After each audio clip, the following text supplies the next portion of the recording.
All right, I'm going to talk about the 14 facial bones. Starting with the zygomatic, we have our maxillary process, our frontal process, and our temporal process of the zygomatic bone. This is a bilateral bone. It's your cheekbones, and we can see them in the orbit of the eye. They make up this lateral wall of the orbit. Next, we have our palatine bone.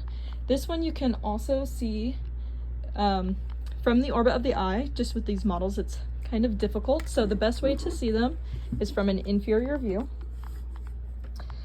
These are also a bilateral bone, and this is the horizontal plate. It makes up the posterior portion of our hard palate, and then the vertical plate of the palatine bone makes up the lateral sides of our nasal cavity. We then have, we also have our greater and our lesser palatine foramen. Our greater palatine foramen turns into the pterygomaxillary canal. All right, we can move on to our nasal bones. These are also bilateral, but these are the nasal bones. They're pretty small, and they just form the bridge of your nose. Then we have our vomer, which is this inferior portion of the septum. And the vomer has a groove that we can't see because it's in the nose, but this is called the nasopalatine groove, and it houses the nasopalatine nerve. Just something to keep in mind. We also have our inferior nasal concha, which we can see very prominently. These are considered their own individual bones, so these are also a bilateral bone. And you can kind of see that they do swirl in on themselves a little bit. I mean, you can see it on the middle concha too, and the superior concha do the same thing. But the purpose of this is to increase surface area, so that our nose can act like its own humidifier, basically. So it'll warm up the air and humidify it for our lungs. Then we also have our lacrimal bones. There's not much special going on here. It's just this little bone right here. It makes up the lateral wall of the orbit of the eye, and they're also bilateral. Then we have our mandible.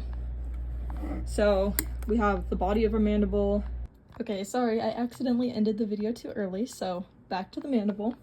We have the body of the mandible, the ramus of the mandible, the coronoid process of the mandible, which is just a muscle attachment site, and our condyle, our mandibular condyle, which is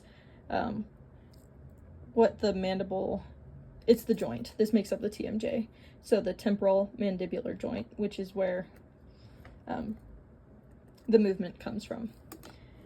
Here we can see our external oblique ridge, our alveolar processes. We have a bilateral mental foramen, which is just where nerves come and go. We also have our mental protuberance and our mandibular symphysis, which is just where the mandible is all one bone, but this is where it connected. From the inside, we can see our internal oblique ridge, our mandibular foramen, and our lingula. We also have genial tubercles, which are right here, which are also just more muscle attachment sites. And there is also a foramen inside those tubercles. Onto the maxilla. We have our 4 processes of our maxilla. So we have the body of our maxilla, and then we have our alveolar processes, we have a zygomatic process of the maxilla, a frontal process of the maxilla, and we also have our palatine process of the maxilla. So right here we have our anterior nasal spine, and it just is this pointy piece. We have our maxillary tuberosity, which is right here. Our intermaxillary suture, which is a simple suture where the bones meet. and we have our canine eminence and maxillary sinuses. So those are deep here, and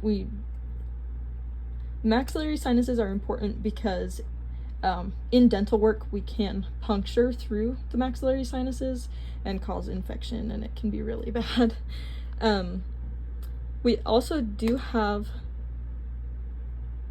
sinuses in the ethmoid bones, which we've talked about in the last video, our frontal bone, which we talked about in the last video, and our sphenoid bone, all talked about in the last video. But just important to keep in mind that we do have multiple bones with sinuses. And the last thing that I almost forgot to mention is that we can see our maxillary bone from the orbit of the eye as well. So the maxillary bone just makes up this inferior portion of the orbit of the eye. All right, I think that's everything. Thank you.